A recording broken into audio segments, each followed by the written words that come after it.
Is that just? Can you just do your mic, mate, just to make sure? Just say something like. Yeah, can you hear me? Okay. Yep. Yeah. Cool.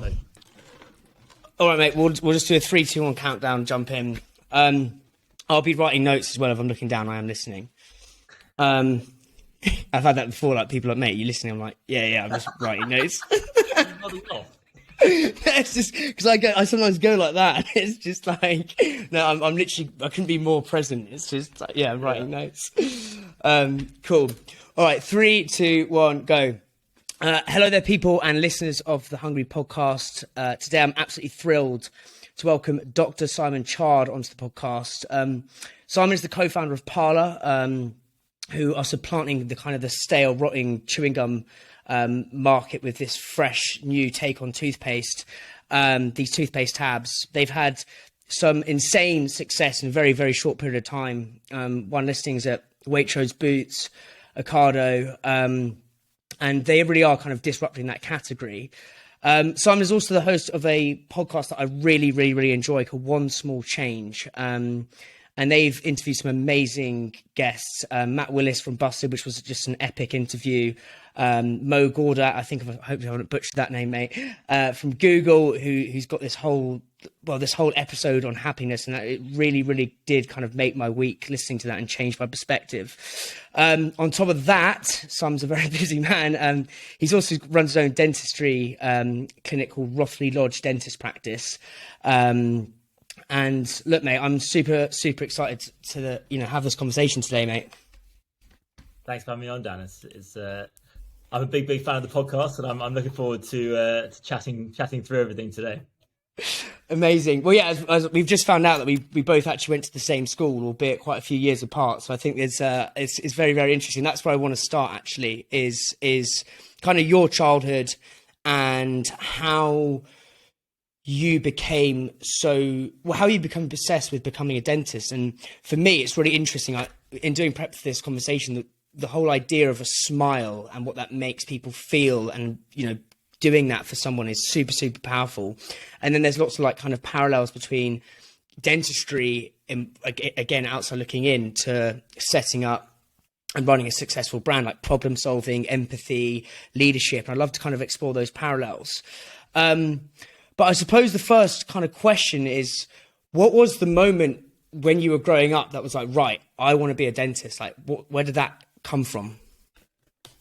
Yeah, I mean, it's a funny one. Both my parents are actually dentists, which might seem like that's the answer to your question, but it's actually put me off when I was a kid. I don't know why. I just didn't want to follow in my parents' footsteps for some reason. Maybe a bit anti-establishment in my teenage years. So I went off to Bristol and did pharmacology, so the study of drugs.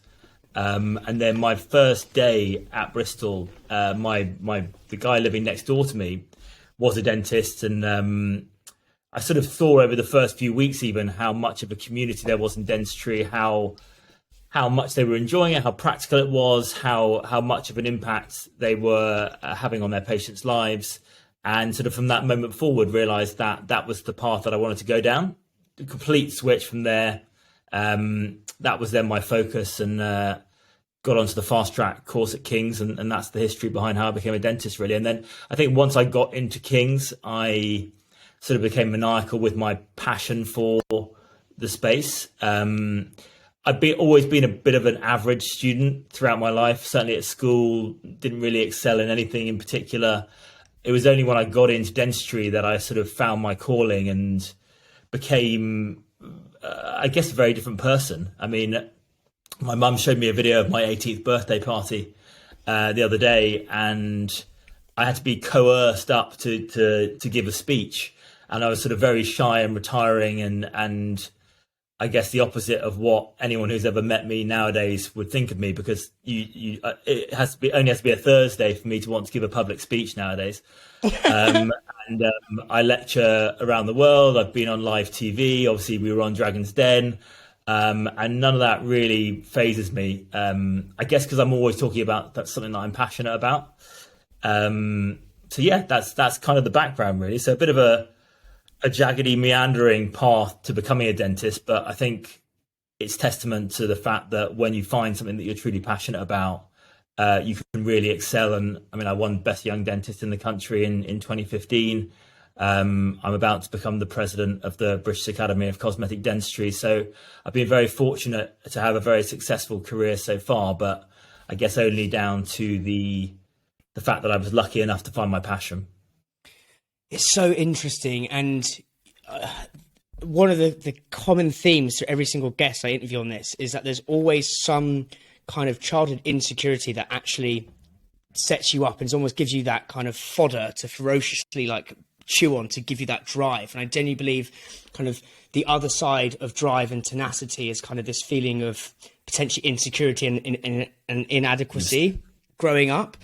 And it's, you know, again, I was listening to the Matt Willis podcast, and he was like, all I wanted to do was escape the council flat in East Molesey. It's all I wanted to do. I didn't care what. And it's so interesting how kind of your shyness and potentially insecurity then made you, you know, give you this work ethic once you found the calling. When you said your mum said you changed, it's obviously, it doesn't just happen. You don't overnight just suddenly become super confident and gregarious and, you know, willing to talk in front of everyone. What were the specific kind of things you did to work on that? Because I think lots of our listeners may be starting out and they may be, you know, not feeling confident about their idea, or maybe, you know, laced with imposter syndrome. Like, what were the specific things you did to kind of reinvent yourself? I think it needed the spark. It needed. There's one really geeky dental thing that happened, that basically we had to, when you're doing cosmetic dentistry, you like have to build up people's front teeth when they smash them, right? So there was this one competition where everyone in the class had to build up one of these front teeth out of white filling material, composite we call it, and I somehow won the competition, and it was a free trip to Belgium to go to this course, and it was a massive deal at the time. And I think that one sort of big win then just sort of gave me that nudge. And because I was really passionate about it, I was able to learn much faster than the competition, because I was on forums online in my spare time because I was just so obsessed by it. In a very similar way to the way I am now with being a startup founder. I'm listening to podcasts like yours and Brand Growth Heroes and DTC podcast just every 2 seconds of the day, probably to my own pathology, to be honest. But it's, I think when you have that maniacal passion for something, you're able to excel. And because I think public speaking is so hard when you're trying to fake it and you're blagging it and you don't really understand the core topic, because you're so nervous you're going to get caught out. But I think for me, because I've only ever been talking about stuff that I'm so passionate about, that I know a lot about, I've built it up in quite a systematic way. But yeah, I think it's just the old adage of sort of neuroplasticity, right? Like if you do stuff enough, then eventually you get good at it. But certainly I've done some shocking public speaking events in my early years, and you just got to bash through. Oh, absolutely. I mean, I did a talk at Bread and Jam, and I was literally 50 shades of cacking myself. I was like, this is mental. Like, this is too much. And then as soon as I got up there and they're like 3, 2, 1, and actually Fiona introduced me, she was like, oh, you kind of get into this amazing kind of, it sounds a bit wanky, but like this like flow state where I was just like, this is all I'm thinking about. I was like, this is unreal. Like, this is a buzz. But I think that's brilliant for listeners. As you say, it's just kind of like, once that spark's there, it's just becoming kind of almost like not neurotically obsessed, but having that complete obsession with something to the point where you know something so well. And for our listeners, I also, sorry to interrupt, but I think like one of the things that was so important for me in my 20s, which is kind of the time period we were talking about, is I said yes to everything. I literally said yes to any opportunity that came up. It doesn't matter how big or how small it was. And so many times I'd be going to an event and I would just feel so awkward. And like, I was like, I don't know anyone there. It's going to be really embarrassing. Like, I'm going to be stuck in the corner on my own. But it was just constantly pushing myself outside of my comfort zone over and over again, and then reaping the rewards of that I think made all the difference in that vital time. Now what I say to the younger dentists in the profession is say yes to everything in your 20s, say no to everything in your 30s, because there's just too much going on. But I think in those early years, and I guess you can stagger that up to whenever you're starting the process, saying yes to as many opportunities as you can, even if you don't think they're going to give you a direct ROI, is a great way to learn. Absolutely. And I'm just thinking of parallels. I don't know if you listen to my mate Keir, who's got the plastic-free chewing gum. He said yes to Dragon's Den. That was a no. But by, again, very serendipitous, by being on Dragon's Den, Ed from Candy Kittens saw him on that show, and then they invested. So I think for anyone listening to this, it's just say yes and kind of fail forward until you kind of, saying yes would kind of lead to compounding momentum, I believe.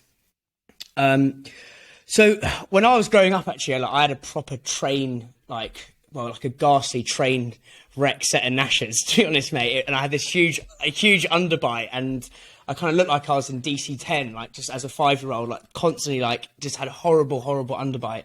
And I actually had to have like some nutty brace when I was like 4 or 5. Like that's how bad it was. It was like proper out here. And I remember just at the time, even at that super young age, when we're talking about childhood insecurities, like putting a smile on my face made me feel just so confident. And I would love to know what that feeling is for you when you basically transform someone's smile. Like, I really want to kind of dig into that, because I think it's quite interesting. Yeah, absolutely. Well, I mean, this is the reason that I moved away from sort of traditional dentistry into cosmetic dentistry, because of that feeling, to be honest with you. I mean, there's when you finish a procedure, and I do a lot of sort of what we call minimally invasive smile makeovers, so whitening, Invisalign, cosmetic bonding, those sorts of things. That moment when they turn the mirror around for the first time to see the new smile. I mean, we've had tears in the surgery, happy tears, thankfully, so many times at that moment, mainly from me, but sometimes from the patient as well. But it is it's an amazing moment. And the testimonials that you get from people off the back of that are just completely heartwarming. And it does make a huge difference. I mean, having the confidence to smile is it's one of the most important ways that we can interact with each other as humans on a daily basis, right? So there aren't many things that are more important to our confidence than the way that we express happiness to another human being. So it is something that I'm very grateful that I have the opportunity to do. Obviously now my time is split between PÄRLA and the actual clinical work of dentistry, which for me is perfect, because it allows me to express my sort of entrepreneurial spirit at the same time, and also work for a cause that I'm very passionate about. But it's something that I still thoroughly enjoy to this day, even 10 years down the line from qualifying. And we'll get on to PÄRLA in a second, but it's that feeling with giving someone a smile, is that surely that can't be trumped, even with all the stuff we're doing at PÄRLA. Do you see what I mean? Like, that just must be so like viscerally. I think it's a different feeling. It's so with providing a smile makeover and I guess in many ways transforming someone's life with giving them back their smile. It's a very concentrated, focused, very personal relationship from one person to another. And that's a very special moment. But it's an unscalable moment, and it's not one that anyone should attempt to scale, because if you try and scale it, all you'll do is you'll ruin it, and you'll make it worse, and you'll make it cheaper, and it's not a commodity, if you get where I'm coming from. Whereas with PÄRLA, what we have the opportunity to do is actually, I'm the reason we created the brand, and we'll come on to this in a sec, is that I'm incredibly passionate about the ocean. I'm never happier than when I'm in or on or by the ocean. That's my happy place. And ever since having a child, I had my first child 4 years ago now, I've been more and more nervous about the impact that we're having as humans on the planet, and specifically on the ocean. And so knowing that I'm doing something about that at scale, or trying to anyway, I think fulfills a different part of my life that gives me a grander legacy play almost. It's an opportunity to make more of a macro change on the planet which I think is very, very different. It's not better and it's not worse than helping that one individual person and changing their individual life. But if I can say to my kids that we changed the way that people brush their teeth, and we saved 20 billion tubes a year of single-use plastic going into landfill and the ocean, then it's equally as admirable, I guess, is the moral of the story. So it's just different parts of my personality, I think, which is why I love being able to still run both parts of my career simultaneously, even though sometimes it all goes a bit haywire. But yeah, we're going to get onto that in a sec, mate. 'Cause outside looking in, you seem to be like this productivity machine. Like we need to get into that. But what you said there, you literally said it's why, and I think what I'm kind of learning from you is, and it's great for listeners, if you understand your why. Once you've got that why, it can kind of bludgeon through any obstacle, any like, how do I do this? You've got the why through making people smile and making people feel better and confident, which is super, super powerful. But then you've got some, as you say, a macro, like a big, hairy, audacious goal, whatever they say, is in terms of like, making sure my kids can go, swimming in the ocean. And I think it's really, really powerful once you've got those whys. And for listeners, it's that that adage, I think it's the Simon Sinek book, which is like, start with why. Like once you've got that, everything else kind of flows through. So if we've got the why, so we know why you're doing PÄRLA, I kind of want to jump into the first 3 to 6 months.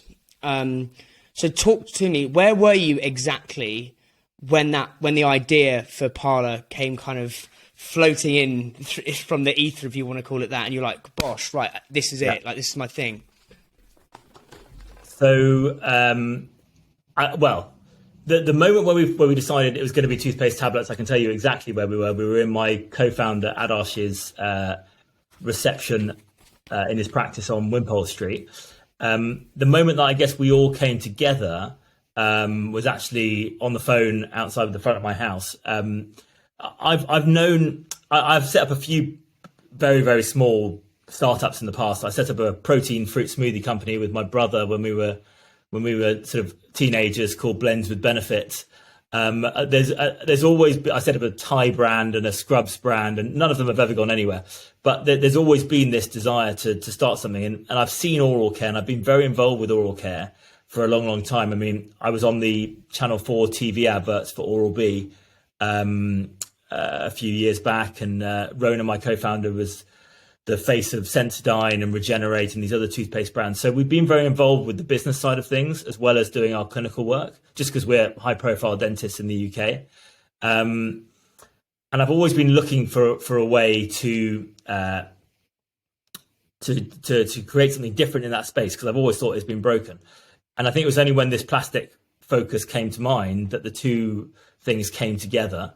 Rona and I were good friends. We were chatting on a regular basis, and one day we just said, right, let's do this. Like we know we want to make a change. We know we've got the profile within the industry to do it. So let's just go for it. Adarsh was our sort of business mentor. He's got 6 practices across London. And so we brought him on to be the sort of business head behind it. Even though Rona and I have our own practices, he was sort of our financial mentor. And then we also had a silent investor as well, who was one of my friends from a financial background. And so we all came together, and we put our heads together and said, right, plastic is the issue here. How do we solve it? And there's been the green dental market, according to dentists and dental professionals in the UK, has always been something that we would recommend our patients don't use, because the problem is, although they have the right ambitions, the right ethics, they're trying to do something. When you say green dental market, is that like, what is that? I mean, like the eco. Right. Market. Right. With you. Yeah. Traditionally, they throw the baby out with the bathwater, and they take out all the good ingredients that actually we need as dentists to recommend to you to protect your teeth from decay and gum disease and all of those sorts of things. So we wanted to create something that not only had the right ethical ambitions and the right sustainability focus, unlike all the big major toothpaste brands that everyone in the world will know the name of, but at the same time, we need to bring in fluoride and xylitol and hydroxyapatite and all these really important ingredients that we know as dentists, according to the research, are vital for protecting your teeth against the major dental issues. So that was kind of how we came together. And that's actually the foundation of the name PÄRLA, because it means pearl in Swedish. We thought it was the perfect representation of our sustainability goals with regards to sort of pearl of the ocean, and then our dental expertise with regards to like a pearly white smile and that sort of focus on the dental side of things. So we looked around at what was out on the market already. I had never heard of toothpaste tablets before this stage. There were some very small brands at that stage providing that form factor. And I think when we fell upon that and we saw the unique ways in which that could be used, how we as dentists could control the exact right dose of every amount of toothpaste that you have, because most people do the old 80s Aquafresh stripes on the brush and use far too much and that sort of thing.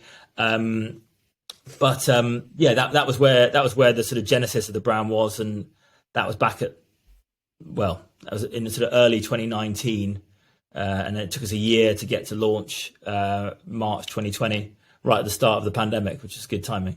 That's jokes. So that's fascinating, because I was so curious about the name PÄRLA, because I think it is. Yeah, I don't know. I almost had in my head the name can mean so much to so many people and consumers. To me, it was almost like this going into the parlor, like the dentist room. I don't know. It's really interesting, but yeah, and we'll get onto that in a sec. But also what you say about it being the pearl of the ocean, I think that's unbelievable. And so you come up with this idea. You're with your two co-founders. You want to solve this problem. You then said it took a year to get almost not product market fit, but just being ready to kind of take it to market. And I think lots of our listeners want to rush that stage. They want to go straight into, the sexy bells and whistles, making it look lovely on shelf, blah, blah, blah, blah, which is important. But that, that's just like, I don't know. It's if the product's crap when you get home, and you're not going to get that repeat purchase, and the repeat purchase is almost the most important part of the sort of marketing sales funnel, at least in my eyes. Like that's where you need to be kind of focusing. What were these specific steps you took to get the product perfect? And as you said, there were some other players in the market. Like, did you lean on them? Because I find it so interesting with brand new nascent ideas. Excuse me. Like kombucha, when there's no track record, it's kind of hard. How do you make sure something's ready for market? Yeah. So I guess there were two streams. There was the brand, and then there was sort of the actual ingredient deck and the actual experiential quality of the product itself. So on the product side, we worked with a very knowledgeable co-manufacturer who helped guide us through the ins and outs of how to create this product. And so obviously we have the knowledge with regards to the ingredients required we knew what we wanted in there. We knew what we didn't want in there. So we wanted palm oil out. We wanted anything tested on animals out. There's an ingredient called SLS, salt, which you probably know as sort of sulfates from the shampoo market and that sort of thing. It's a really harsh foaming agent that's found in most toothpaste. And it sort of strips the mouth lining and can create a really dry mouth. So we knew we didn't want that in there. So there was lots of things, and we sort of pulled together we sort of sat down and said, right, we want this, and this. We don't want this, and this. Can we bring this together? So there was part of the work building that out. And then once we had those ingredients, making sure that the flavor and the mouth experience was where we needed it to be. And to be honest, that's still a continuous iterative process. We're constantly working on improving that. And then the second stream which is probably the more surprising part for me, was the brand side, because I love brands. I mean, I'm a complete brand fanboy. I'll go into Waitrose and I'll buy every new startup brand going, just because I love it. I love packaging. I love that whole side of things. But I wasn't ready, I don't think, for the amount of money that I was going to need to throw at this. I thought we'd be able to sort of spend a couple of grand, get a logo, get the brand off the ground, job done. But we actually spent considerably more than that, and really spent a lot of time with the brand agency working through multiple iterations. And that was probably the best money we spent, because now when every buyer that I've ever spoken to, will always say, "Oh, it looks great. It looks like really disruptive, really beautiful, very premium, like everything that I wanted it to say, without having to say it, if you know what I mean."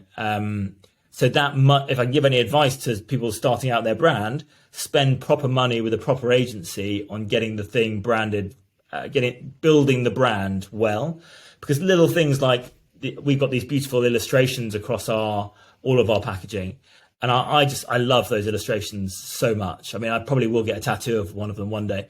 But they just make the brand and the brand world so much more than your bog standard boring toothpaste. And when you're a startup, you need that cut through. You need something to differentiate you against the rest of the category. And so that was probably the best money that we spent in those early days, I think. I mean, I literally could wax lyrical about brands all day, every day as well. I'm kind of fascinated with how, I don't know, and the more I've done this podcast, the more people I've spoken to, my belief of what is a brand is, I believe a brand is kind of a personality, and a brand is fundamentally a human connection. And obviously the product's got to then deliver on that as well, and kind of keep that promise once that promise is made. And I think what you were saying there about the tiny little things like these illustrations on the packaging, and I'm so obsessed with this about focusing on these little things that compound and give you the edge. And it's these tiny 1% things, and it's almost, of the analogy I use, it's almost about like the service and the setting in a restaurant. Like everyone can make a great product, everyone can cook, delicious food, but it's the service and the setting is what make those little things. And it's even if it's those little caricatures in your brand world. How did the agency get into your kind of soul and your why, and then extrapolate that outwards? Because I think, look, some of our listeners may not be able to fork out 20 bags on a bloody, huge rebrand, but I'd love to know, was there one or two specific things they did to help you manifest PÄRLA? I guess we'll have to ask them. I was just on the call with them before this, actually. But I think all of us in the brand are one of our core brand values is like radical transparency, which is, for better or for worse, I think allows us to move faster.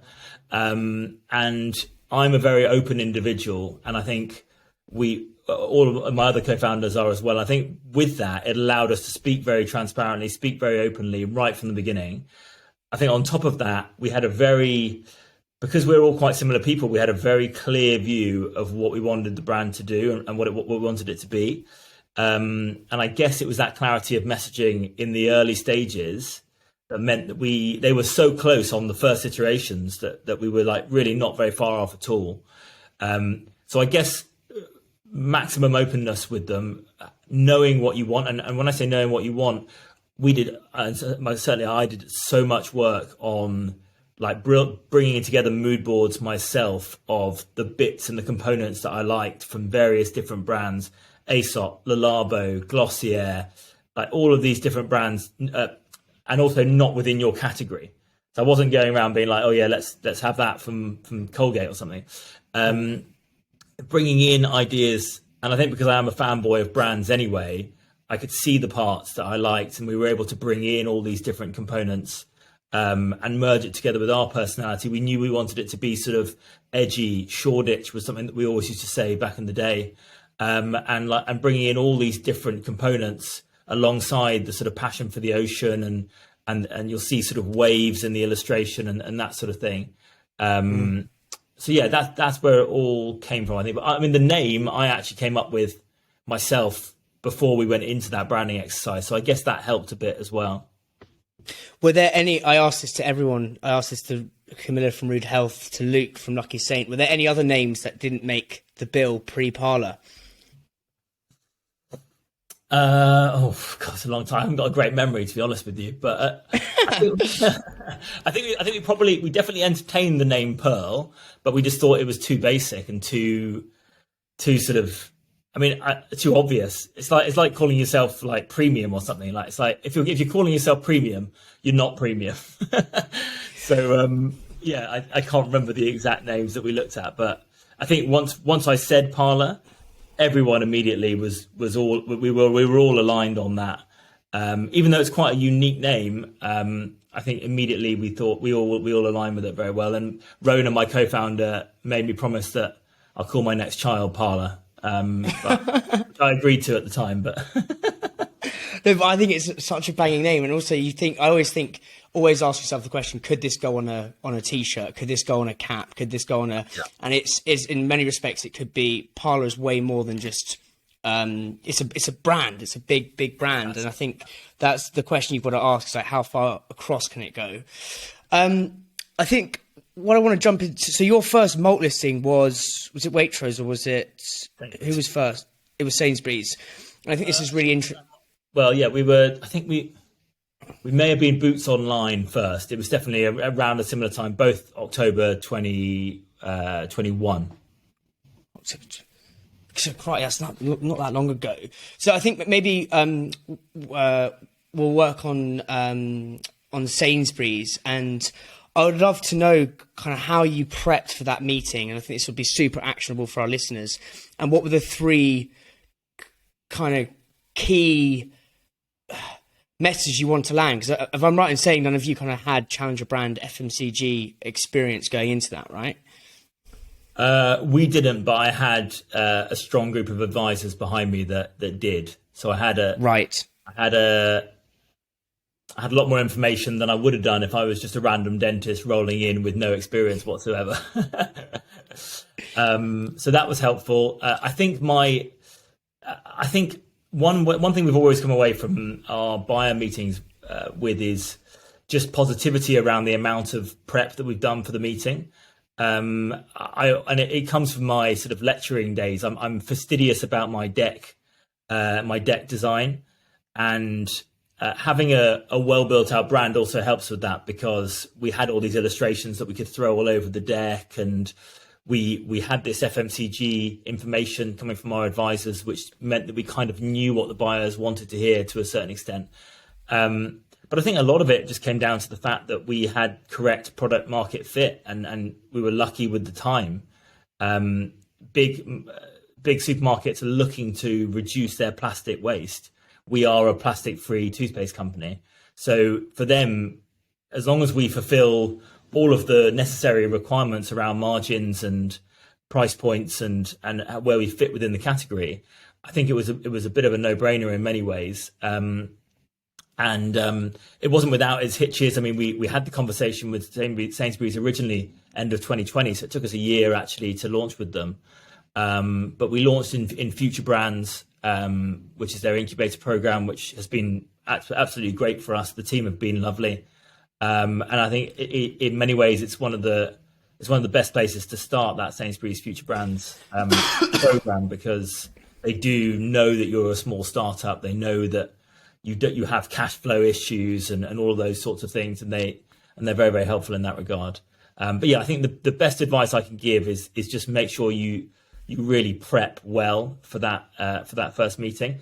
And I think it was your mate Harry from the Savourist who was talking about actually just I had to do all of mine on Zoom, which I hate, but it was a pandemic, so what are you going to do? But it's building that relationship from the start, just not forgetting that there's a human being on the other side of the camera or the table, and just really working on building a positive relationship. And I still believe that today to be incredibly true. Remembering the little details, remembering where they're going on holiday or when they're getting married or anything like that, is I think really important for the first relationship building, but then also the relationship sort of maintaining moving forward. Oh, absolutely. And I think I part of my talk was basically saying that there's a massive difference between fast sales and slow partnerships. And when we were starting out, I was like, right, let's just go and say, you almost get blinded by these listing lights. You're like, fucking hell, Waitrose needs to get into here. You're like, almost just, I'll do anything to just see my product on shelf. And my point was, there's no point in being in 500 stores. It's great for the ego, but if you're not actually making any money and it's not feasible, then it's just a waste of your time, waste of retailers' time. So it's about these slow partnerships and getting to know them as people. You said you had some advisors giving you some advice. So lots of our listeners, may not have access to that. What were kind of the three key points they wanted you to land in that meeting, if you don't mind me asking that? Well, I think probably just to take a step back before that meeting, the best bit of advice and the best bit of help they gave us was around our margins, because Right. if I'd been allowed to cost this thing up and work out the cogs to the RRP and all that, it would have been a complete disaster. And you need so much more margin than you expect to actually have a product that's going to be able to last in retailers, because you need to account for promos, you need to account for the cost of everything going up as it has done over the last 2 years. You need to account for a huge amount of marketing spend, both online and in real life. So I think it's really, really important, if you want to have a successful business, it doesn't matter how good the product is, if you haven't worked out the margins and allowed for the right amount of margin to fit within the right RRP in your category, then you're always going to be struggling and you're always going to be swimming up water. So I think that was probably the most important thing that they gave to us before we started. I think with regards to the meeting, again, it came down to, I can talk about PÄRLA until the cows come home, and I have been able to since the beginning, as I'm sure you can hear from this podcast with me rambling on. And certainly having an ability to deliver your message in a clear and concise way is vital. But if I hadn't have been given the advice to think about what they want from you as opposed to what you want to give to them, then I think the conversations could have gone very much differently. So whenever we build out decks, even now, it'll be my MD or my senior national account manager who will bring in the bits about, right, this is the type of demographic that Waitrose is looking to get more of, or this is the brands that are doing well in Sainsbury's that you cross-sell really well with. So all of those sorts of bits of sort of data-driven information and a focus on what their goals are as a retailer, I think came from those FMCG advisors in the early days. And certainly wouldn't have been something that I would have naturally instilled in the deck if it wasn't for that advice.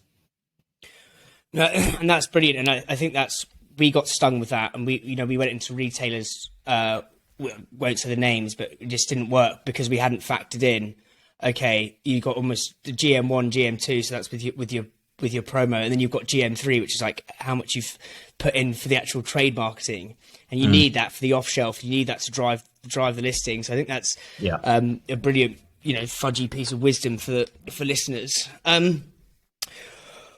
What I want to talk about now, and we were talking about this after I was having a few beers with some of the guys from Minor Figures the other week, and we were talking about there's this kind of fascination with these American ideas that kind of fly into London, and they work in London, but fundamentally the UK is a kind of incongruous, crazy little island, which it's a much bigger place than London. And I know one of the hardest things is driving awareness, driving education, and driving trial outside of London, because you're not in 50 stores. You may be in 50 stores in London, but the UK is a much bigger place. And I think I may have told this story before, but I went up to Booths once, and the guy was like some Scouse guy. He was like, "Mate, fucking peanut butter on apple, mate. Like, what are you doing?" Like, it was like proper. Like, I was like, "Oh, mate, I'm sorry." Like some toff going up to Liverpool to try and sell him like premium peanut butter.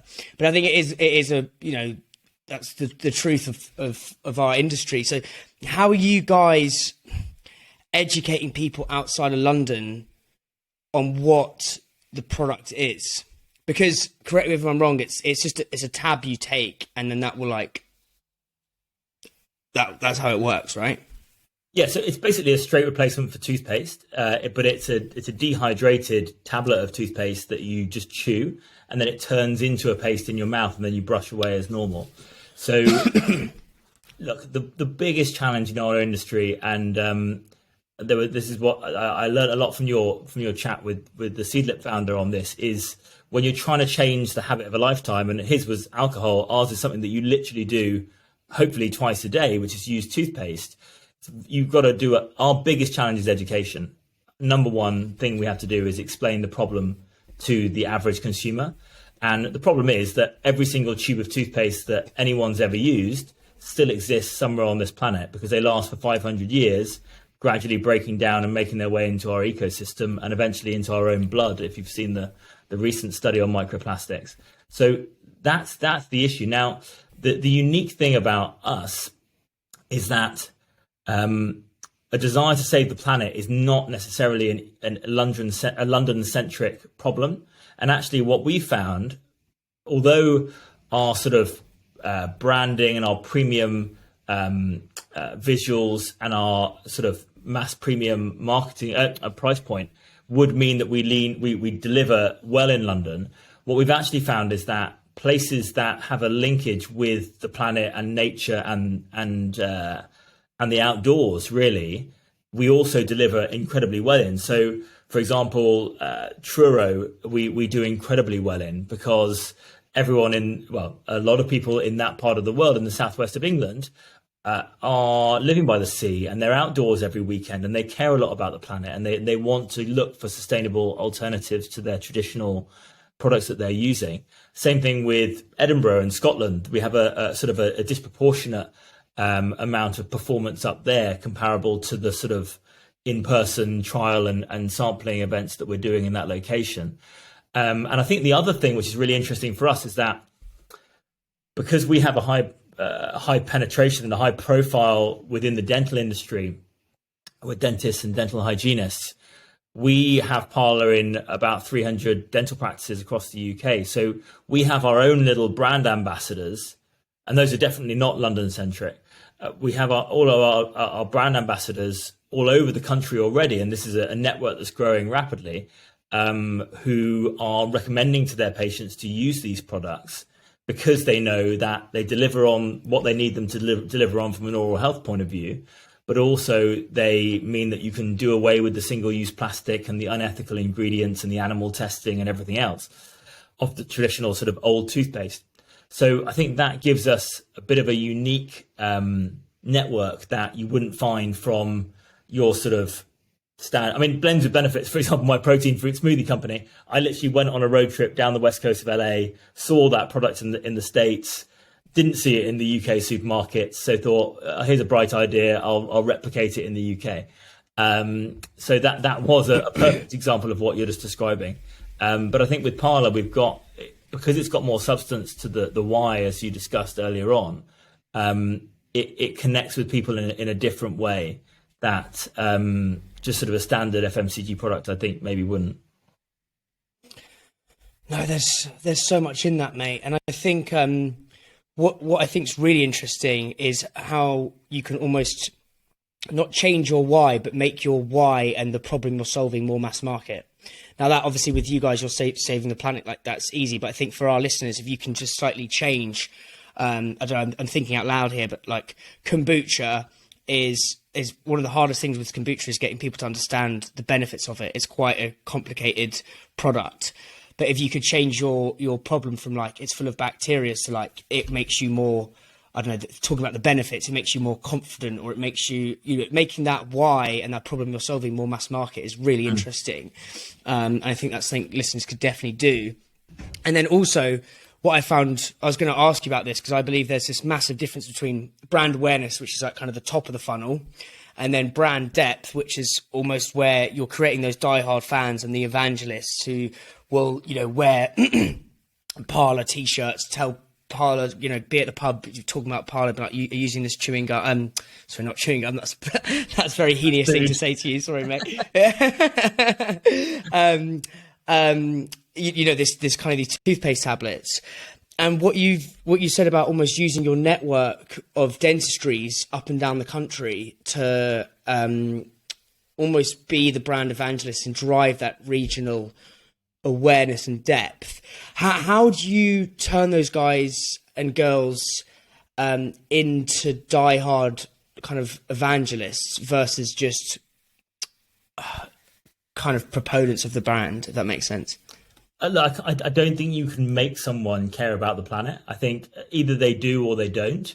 And that's the main reason that I mean, look, our products have the highest quality ingredients in them. They have the latest cutting edge ingredients, but dentists are kind of bored of that sort of chat. Dentists and dental hygienists, what the reason that people would shout from the rooftops about our brand is that when they realize that like literally every single tube of toothpaste they've ever used, if you imagine it like stacked up next to you, every tube that you've ever thrown in the bin is still somewhere on the planet.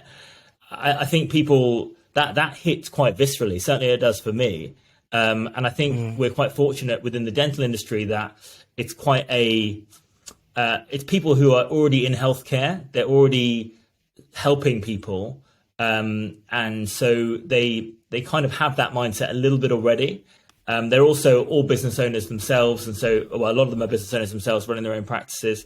And so they have that, I think because a lot of them know of us within the industry, they want to support us, and it's sort of a for dentists by dentists type product. So they can see the benefit of that, and they know about things like, for example, the SLS that I mentioned earlier. They know that strips away the mucosa of their patients' mouths, but it's been the only option for so many years, apart from a few very sort of small niche brands. And so now they have the opportunity to recommend something that they know is of the highest quality and ethics, but also is completely plastic free. So I think that's very helpful for us. I think with regards to evangelists within the more general public, again, firstly, you have the people that really care about the planet, and they want other people to make the change from tubes to tablets, because the more people that change, the more of an impact it has.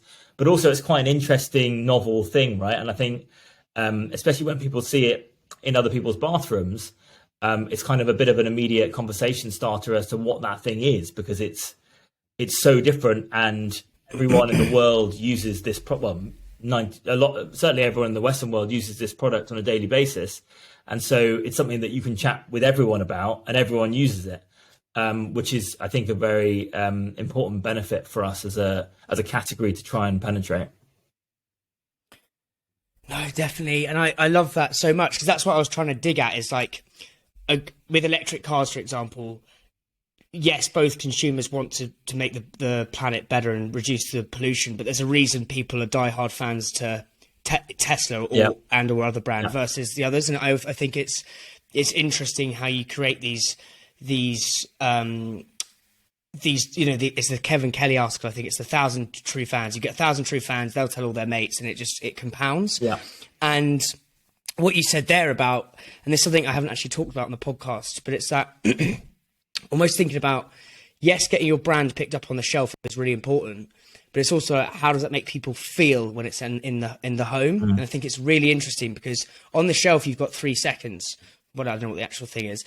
At home you've got, well, indefinite time. If you've got a dinner party and someone sees PÄRLA at home, that's a talking point. So it's really interesting how you focus on the packaging to make it feel premium. And that's the big thing. And that almost creates that word of mouth. The whole bathroom experience, we really thought about that in depth from the start, because we knew that what we were comparing ourselves against, which is a scrumpled up plastic tube with crust around the rim and like probably the lid off, is something that people would normally sort of sweep away and hide away in their drawer. We wanted to create a bathroom icon that actually people were proud of and looked beautiful and would sit nicely alongside their perfume or their aftershave or something like that. So the shelfie, as we always call it, was something that we were very cognizant of from the beginning, I think. No, and I think it's like the Beavertown brewery guys. Like the Beavertown want you to nick those glasses. Like they've literally put it on their Instagram, and loads of our guys at Manny Life used to work for Camden, and they put these things in the pub. They put the amazing glasses in the pub. I was going to write a thing about it on LinkedIn. It's literally a thing of Beavertown have got it on their Instagram, being like, "What have you done this weekend?" It's like, "Put away the glass you nabbed," or something like that. And it's because they want you to experience that brand at home. Because I think the more you experience the brand at home, it almost penetrates your subconscious, and your subconscious is where habits are formed. And so if you're going to a supermarket, I don't know, I think there's something in that, and there's a reason. I think it was Mark Palmer who came on here was talking about the Camden thing about them wanting you to the idea of a chubby pint glass, the Camden one at home. It's genius marketing. Yeah, absolutely. And I think you guys have done that. Hopefully, people won't be nabbing your tooth, off the shelves. Then you'd be really fucked. Like there's something in it looking brilliant at home, and I think there's so much in that for listeners. It's like, think about the brand on shelf, yes, but thinking about the brand at home, because that's where the kind of the diehard fans are formed, if that makes sense. Yeah. I think also although we've come to retail very quickly in the development of our brand, we originally started the brand as primarily a DTC brand. And I mean, we've got thousands and thousands of subscribers, and it's still the large part of our business. But I think we were thinking, when we first designed all the products, we were thinking, right, how does this unbox? How does this look as you take it out of the packaging? How does that whole flow work together? And then a secondary, how does this fit onto retail? And so there are still things now that I would improve about our retail packaging to make it more shelf ready. But that was, I think, it was a different mindset that we had at that stage. We weren't thinking, right, we're going to land on the shelves of Sainsbury's in the first 18 months, because who does that? No, it's so interesting. And again, I know nothing about D2C. I think it's such an interesting way, because I think you've got complete control over the channel. So you can make every touch point, you can make that consumer feel what you want them to feel, or create that, again, as I was saying earlier, that brand human connection. Again, people listening to this maybe start a juice brand or a chili sauce brand, and they want to get their D2C up and running. What are kind of the 3 nuts and bolts you'd recommend them do, is the first question. Then what are kind of the things the unforeseen challenges you came across with D2C? I think the first thing, I mean, make sure, I think that subscriptions truly work when it's a product that you are ordering on a regular basis. This is why toothpaste as a DTC product, or oral care products as a DTC product, in our opinion, works so well, because you get that first, we do it in 4 monthly subscriptions. You get that first big jar that lasts you for 4 months, and then you never run out of toothpaste again, because there's nothing more annoying, especially when you're in a couple, when your partner's used the last bit of toothpaste and then you're left with nothing to brush your teeth with. So that sort of never run out of toothpaste again mantra was something that we thought, okay, there's genuine benefit to having this as a subscription model. And so our refills come in compostable plant-based bags. You pour the refill into the glass jar, and then that bag just turns into plant food. So it's a truly closed loop, zero waste solution, which actually is better than having to go to the supermarket and remembering to buy your toothpaste. So I think the first thing to do is make sure that you're actually adding value by doing something DTC. That's my personal view. Now, I'm not necessarily following my own advice there, because I do order Dash through subscription and have various other non-necessities on a subscription basis. But I think if you really want it to fire off, and that's the main sort of focus of your business, I think that's quite important. I think building your website around ease and the flow is really important as well. I mean, we built our website off Shopify, which made life a lot easier, but the whole recharge component of that gets really, really complicated. And because our website was sort of, it was coded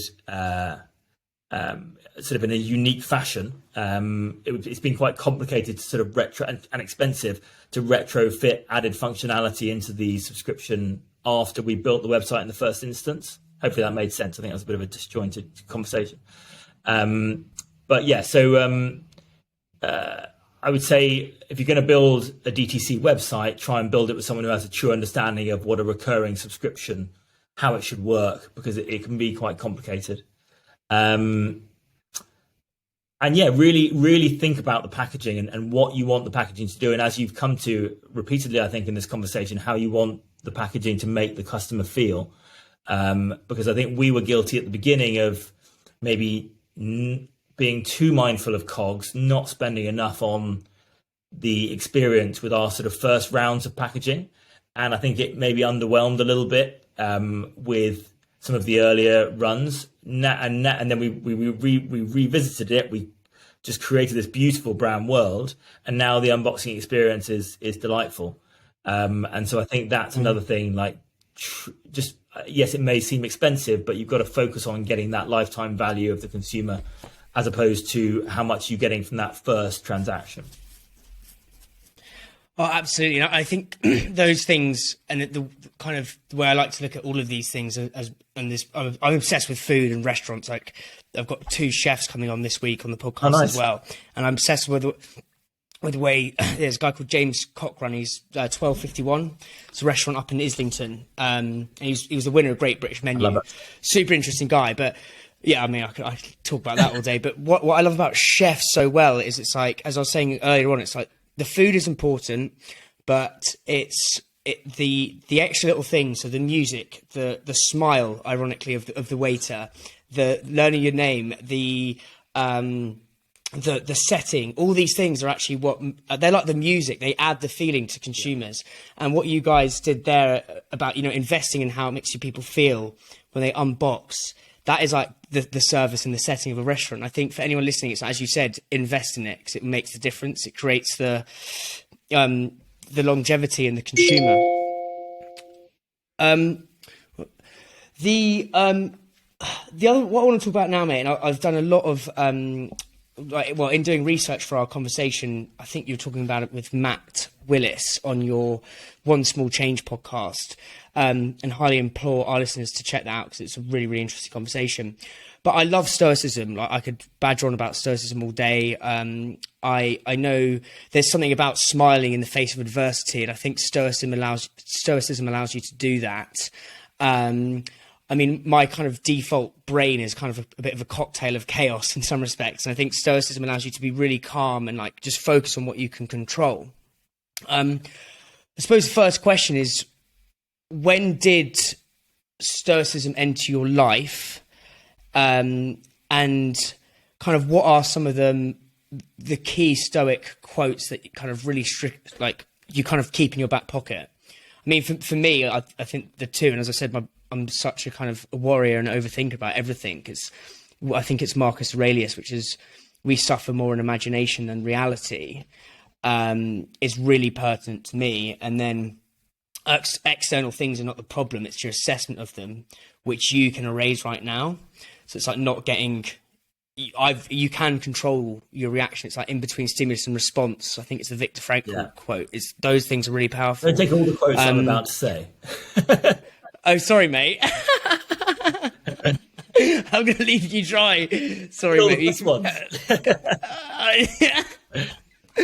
Sorry, I'll sometimes do that to allow guests time to think of an answer. That's what but yeah, maybe I'm just nabbing all the decent ones from you, mate. No. I mean, yeah, I think it was actually, I think the first podcast of yours that I listened to, you were talking about Stoicism, and I thought it was funny that there was that connection, because it is, I don't think there's a better philosophical outlook for anyone in the startup world than Stoicism, because you're literally chaining yourself to a speedboat through a storm, really, and you're going to have some incredible times, but you're going to have some really rocky times as well. And it is, I've always struggled with anxiety, mental health, and I think sort of doing my own self-therapization, it comes down. My sister had cancer when she was 7, quite severe cancer, which led to her being in hospital for 6 months.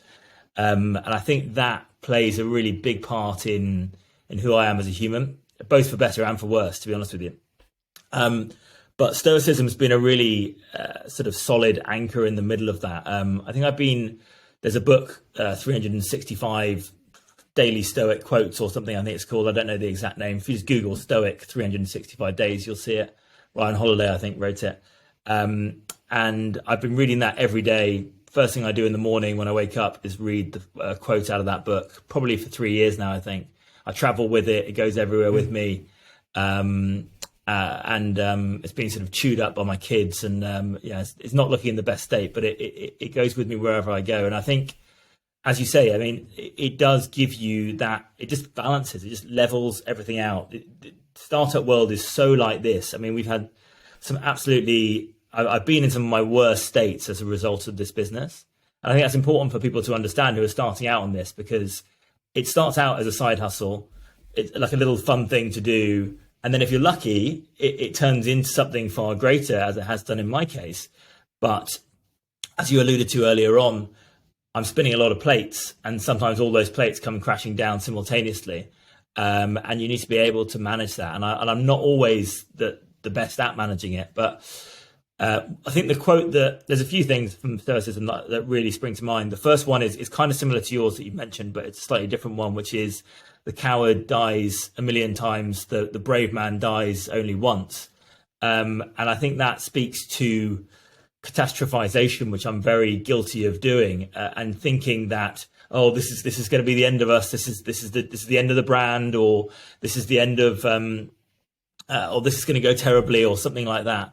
And actually, if you're just the number of times that you'll worry about something that never comes to fruition, and the amount of energy that you've wasted worrying about this potential threat that actually never appears. I always remind myself of that one when I'm worrying about something that as yet hasn't happened. And then the other one, I guess, is memento mori, which means remember death, which may sound quite morbid, but I think it's really important for all of us to remember that really we only have one shot, and this isn't a dress rehearsal, and it is the main play, and actually use that to belittle the minor things that you worry yourself about, like not getting a retailer listing, or someone having a go at your product, or all of these things that as founders and people working in startups we take very personally. Actually, if you know that what you're doing is true and your goal is a just one, then I think it allows you to sort of muddle through that passageway, and those things wash off you a lot easier. And more fatty as well. The love of fate is another good one from the Stoic terminology. But I think the Viktor Frankl one that you mentioned, the space between stimulus and reaction, is such a good one. I don't know if you've read The Chimp Paradox, but from Steve Peters, but that was an amazing book that really helped with my my propensity to act emotionally, especially in the car. It's great if you struggle with road rage.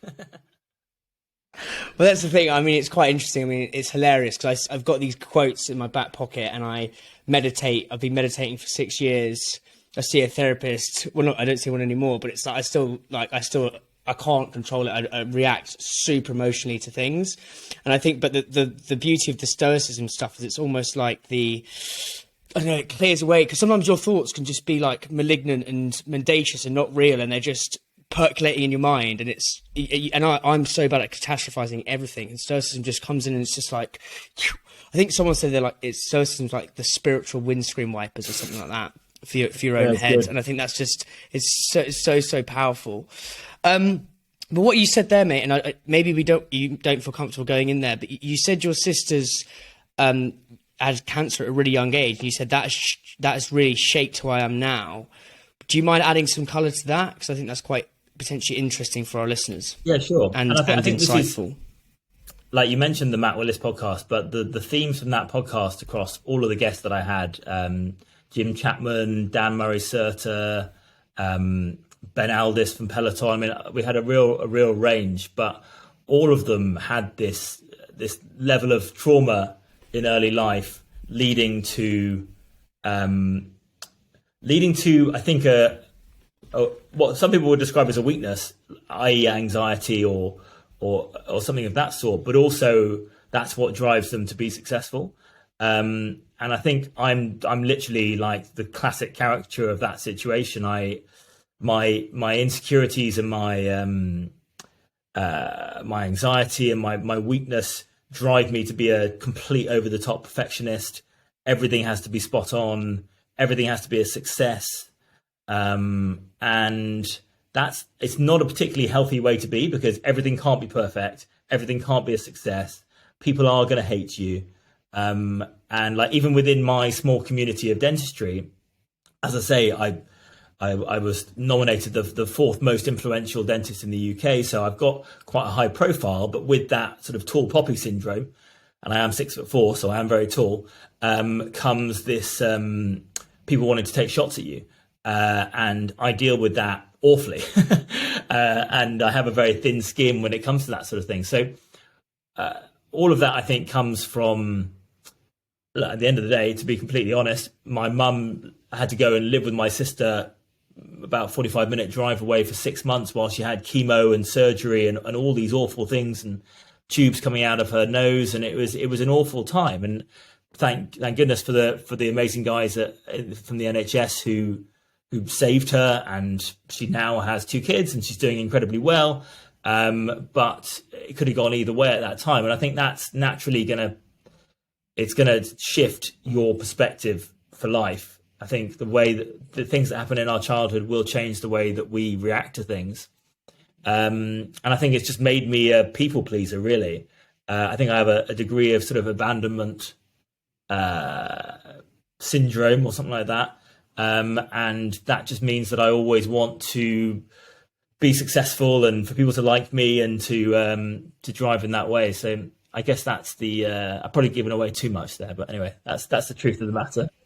No. It's so good because I think everyone listening to this, you know, fundamentally, if they've set up their own business, they're trying to please. There's a reason to please or to question and test yourself. Like, what am I really capable of? And I think well, I know for a fact, I've interviewed over 50 guests now. There's always some sort of insecurity. Yeah, you got to harness it. And the more I think about it, the more I think about it now, it's like, and again, I've never spoken about this in the podcast, but when I was younger, my little brother drowned when we were on holiday. He was fine, but I must have only been about 5. I just remember like mum screaming, dad's going nuts. I think now when anything goes slightly Pete Tong, I'm like, this is the end of the world. And it's just like, I've got a mate called Gibbo, who's like he's one of the best guys to hang out with. He's a builder, painter, decorator, and he's got a tattoo just here on his chest, and it just says, "It's all a load of bollocks." I just think it's not the best stoic quote to be listening to, but it's sometimes maybe a bit more of a modern day stoic, quote. But I'm just like, yeah, what am I worried about, mate? Yeah. Like, what am I actually worried about? Like, the podcast didn't do as well as I wanted. It's, mate, just relax. And he's such a sort of refreshing person to hang out with, and. What I want to, again, you've read Ryan Holiday, and this is a question I've been asking a lot of guests, is there's his famous book is The Obstacle is the Way. So what on your PÄRLA journey, you said, I've been in some of my worst states on this journey. What has been one seemingly insurmountable obstacle on your journey that then actually paved the way forward? And that could have been through lessons or, kind of tangential opportunities, etc. I think it mainly comes down to packaging delays, really. I mean, there's been a few occasions where things. Actually, no, I'll tell you what. It was Dragon's Den that was the worst one, because we just didn't. We had at that stage only one SKU. We had our original SKU. Latterly, we created the Pro SKU, which has all these incredible ingredients in it that are designed to remineralize and strengthen the teeth, and they have this incredible high gloss whitening effect. And we just were nowhere near having it ready. And because Dragon's Den filming was coming up, we filmed it in September 2020. It was coming up so soon, and this opportunity had presented itself. We had to just drive so hard to get it ready in time, and we managed it. But at the time, it was devastating, because we thought it was going to have a massive impact on the opportunity that we'd been presented. But the pressure of the moment allowed us to get the SKU out far faster than we would have done otherwise. So I guess that's the first one that comes to mind. But it's not been anything terrible. I think it's just been constant, like, right, we're gonna run out of stock here, or we're gonna, like, we're not doing well enough in this listing, or something like that. It's just a constant pressure, I think, that's the difficult thing. It's so hard to switch off, right? You're constantly measuring the metrics and looking to improve on things where you can. And I think it's that constant, like, I'm addicted to my phone, quite frankly. And I think it's the constant dopamine hits all the time, either dopamine or like GABA, like negativity around, like, just constantly on the Shopify app, checking how sales are going, constantly on Amazon, constantly on, we use a software called Elm, which gives us like all of our retailer performances on a live basis. And I just think it's quite intense being a founder, or working in a startup in general, but especially when you're a founder and it's your baby, and everyone always says, like, separate the success of your brand from your own personal self-worth. And it's very difficult to do that when you care so much about the thing. Oh God, yeah, I've had that. How do you go about doing that? Because I fail miserably at it. At least I like at least you're candid. And so I was listening to the One Small Change podcast. You've obviously got like a bevy of insane guests on there. Lots of our listeners will be needing to get hold of investors or, people in the right places. I would love to know, kind of out of my own curiosity here, like, how did you get Mo, how do I say his second name? Was it Gaudat? Gaudat, whoops. Should have done my research beforehand, mate. Like, how did you get him on? Like, how did you get these insane people on the podcast? Well, some of them were my patients, so that helped. But with Mo, for example, I just slid in his DMs.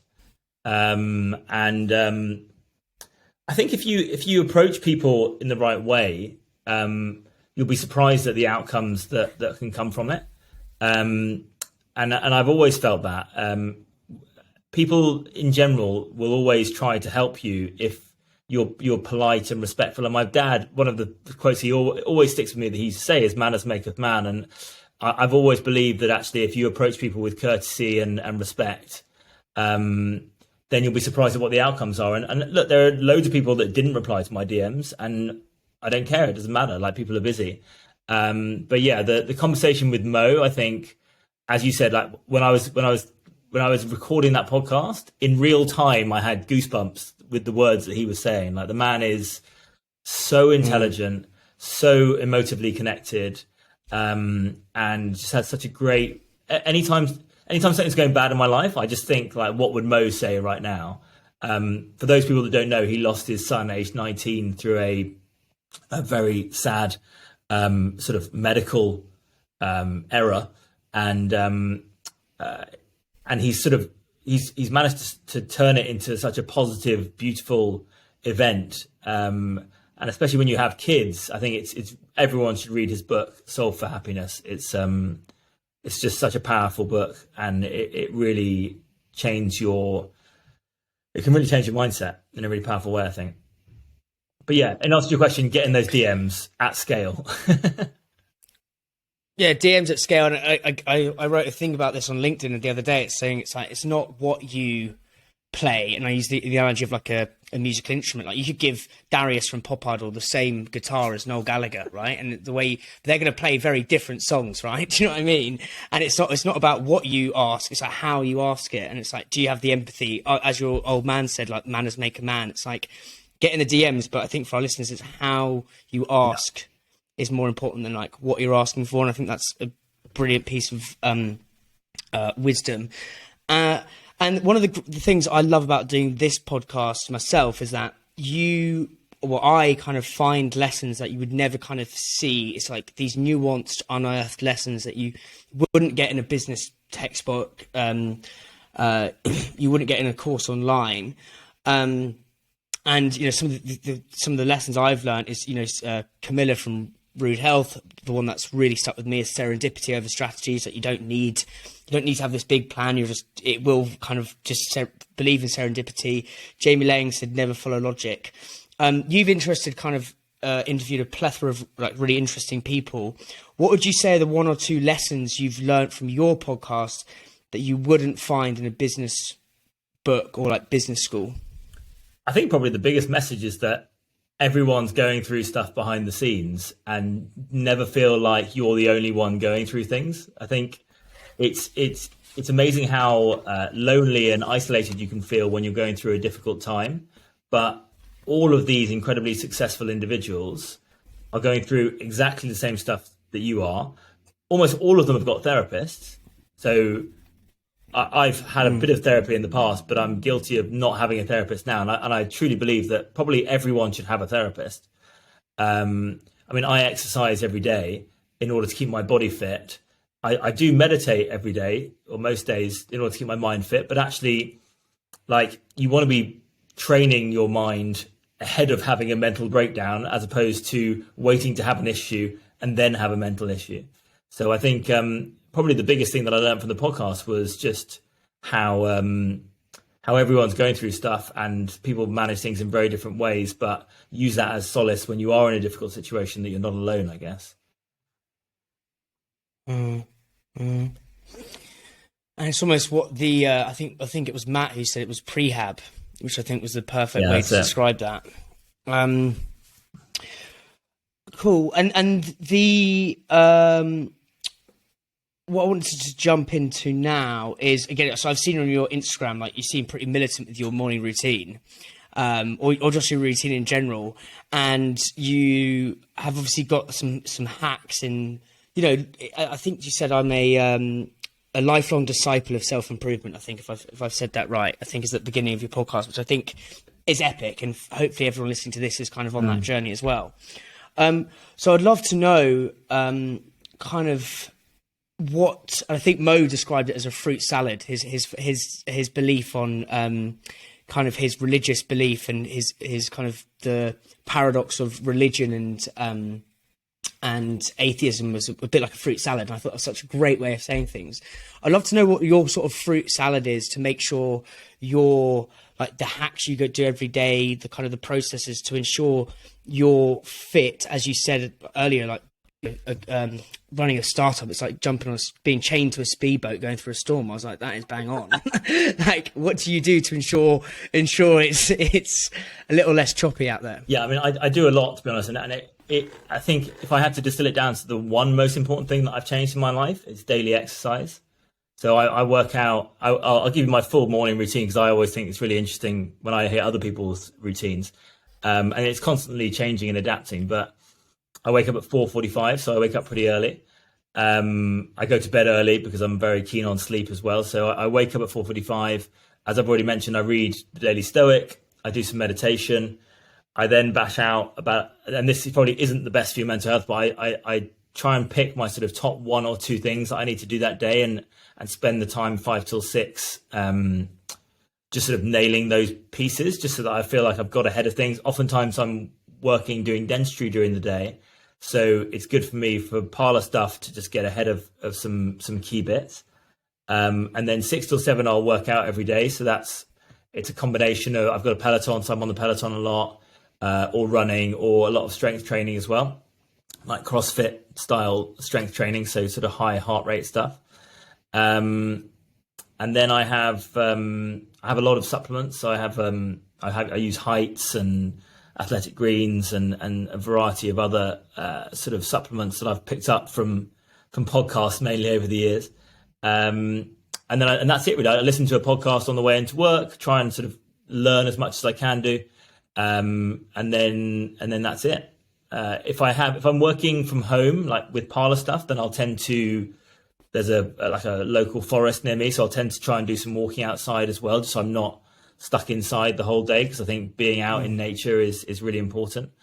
And then I am a massive fan of mushroom tea and coffee. So I know you're a big coffee fiend yourself. So I use a brand called Four Sigmatic, but there's a UK brand now called Dirty, who offer a very similar thing. But I drink the Lion's Mane coffee, which is incredible for focus when you want to be really, really concentrated on something, but not overly jittery. And then I drink the reishi tea before bed, which is designed. It's got no caffeine in it, but it's designed for sleep and also to help with just sort of total body health and that sort of thing. No, I mean, I could, again, my routine is not too dissimilar, to be honest. It's like up at 5:30, meditate for 16 minutes, and weird it has to be 16 minutes. Yeah, I don't know. Gym, and then I have to then read and then write pretty much every day, unless it's a Thursday, because I've usually gone out on the piss, to be completely honest. But it does work for at least half of the week. It's in good nick. But I think it's really interesting. Yeah, oh god, I know. Yeah, as soon as it gets to Thursday, and I'm like, right, I'm going into London. It's like the sun's shining. It's like I can't. The meditation's going right out the bloody window tomorrow. That and but no, and I have tried that that Four Sigmatic tea. I heard about it on the Tim Ferriss podcast. I thought it was really, really good. And I don't know if you know of a guy, because if anyone's listening who's like struggling to sleep, there's a guy called Andrew Huberman, I think. I take him before bed as well. Yeah. So I've got his like cocktail. Like people think I'm some sort of like is everything all right? I'm like, mate, just take these 3 pills before you go to sleep, and you'll sleep like a baby. Like I used to have bad as. Yeah, I don't know what the other one is, but the one that he recommends. They're. Oh yeah, because the reason that works well for me is because it kicks off the caffeine. So I don't usually. Well, I've probably had my last coffee now, but like it really does help. Couple more questions, mate, and then we'll wrap up. But I'm really really enjoying this conversation. So you're kind of obviously a vicarious kind of reader. You love reading and learning.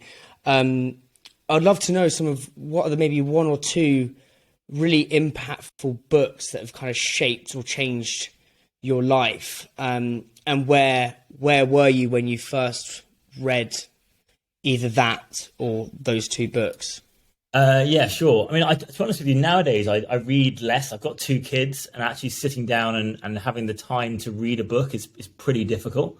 So I'm mainly on the podcast nowadays, but I think the books that have we've mentioned a few of them already. I mean, Mo's book was incredibly impactful for me. I read that probably 4 years ago, just pre-pandemic. I do most of my reading on holiday, to be honest, so I was probably lying on a beach somewhere. But the other one that was really, really powerful, there's so many, it's difficult to distill it down, but the 4-Hour Work Week from Tim Ferriss, I mean, you've just mentioned him, but that book it really shifted my mindset towards work. And I think it really drove me it sort of lit my entrepreneurial fire in a very pragmatic and sort of actionable way. The other one is not something that we've talked about today, but the 7 Steps to Mastering Financial Freedom, I think it was, from Tony Robbins. I may have butchered the name of that book, but I think all of us, I mean, we went to the same school, so we had the same education in many ways. There's a real lack of financial education in the UK schooling system. I mean, we're taught how to do trigonometry, but we're not taught how what a mortgage is or what APR is or anything like this. So, or how to manage your taxes. And obviously I'm self-employed. The tax world is a minefield. So that book actually was really powerful for me, just to sort of reframe the way that I look at money and how I manage my finances. I think you did a Ray Dalio quote earlier. I think his quote is the hairy audacious goals quote.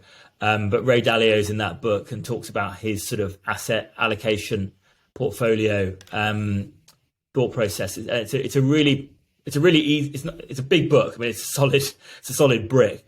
But I found it. I just couldn't put it down, and I've recommended it to so many people, even my dad and other people. So I think it's a really important book for people to read, whether you're a PAYE employed or if you're a self-employed individual. I think you can really transformationally change your life with the way that you approach your financial endeavors. So that's a very powerful one as well. Yeah, I love this, mate. It's like self-development tennis we're playing right now. No, I think the Ray Dalio, I think he's got that other book, Principles. Yeah, it's really good. Which is, I think he's got the thing that's like the first order. No one thinks about the third order consequences of doing something. So it's like, I don't know, if you have 1 pint, that could lead to 5, 6, and then you're hungover. And so I think that really changed my that really changed my life, especially when it gets to Thursday. So final question, mate, and this is interesting because we talked, and it kind of almost goes full circle and lets us sort of swim through your why again. And at the beginning we talked about PÄRLA. You've now got 2 kids. You love being in the ocean. you want your kids to be able to enjoy the ocean. You want to solve the big macro problem of plastic. I'd love to know what advice, one sentence pieces of advice you part on to your kids as they're about to embark out. Well, when they embark out in the world. Because I ask this to every guest who's got kids, because I think it opens up a quite an interesting lens. I think it's the most important lens, really. And it's quite apt because my daughter's about to start school, which is mad.